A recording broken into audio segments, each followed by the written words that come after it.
எங்களுக்கு திமுக கூட்டணி வேண்டாம். விடுதலை சிறுத்தைகள் கட்சி அதிமுக பக்கம் போகலையே, பாஜகவோடு ஆகா ஓஹோன்னு மகிழ்ச்சி அடைவாங்க. தீபாவளியே கொண்டாடுவாங்க புதுசா. இல்ல பாஜகவா விசிகாவா பிரச்சனை இல்லை, இத சாதியா கொண்டு போறாங்க. அவன் வந்து முன்னாள் நிற்கும் போது என்ன சாதின்னு தெரியுமா, என்ன மதம் தெரியுமா, என்ன படிச்சிருக்கான்னு தெரியுமா? ஆனா எப்படி பரப்புகிறார்கள்? ஒரு குறிப்பிட்ட சமூகத்திற்கு எதிராக நாம் செயல்பட்டதை போல ஒரு பொய்யான தோற்றத்தை உருவாக்குகிறார்கள். அவ்வளவும் அவசியம். இதன் மூலம் திமுகவுக்கும் விசிகாவுக்கும் ஒரு உரசல் ஏற்பட வேண்டும், அதுதான் நோக்கம்.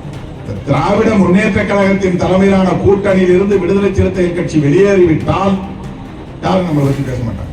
நாம அவங்களுக்கு ஒரு டார்கெட்டே கிடையாது. அவங்க வேலை முடிஞ்சு, அவங்க அஜெண்டா முடிஞ்சு.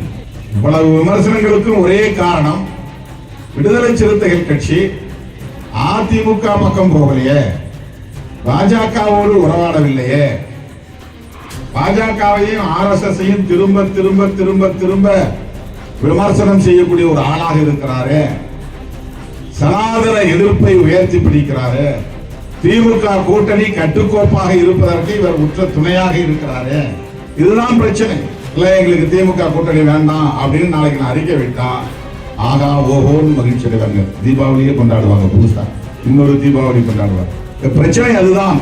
திமுக கூட்டணிக்கு ஒரு தூண் போல இருந்து அதை அந்த கூட்டணியை பாதுகாக்கிற இயக்கமாக விடுதலை சிறுத்தைகள் கட்சி இருக்கிறது.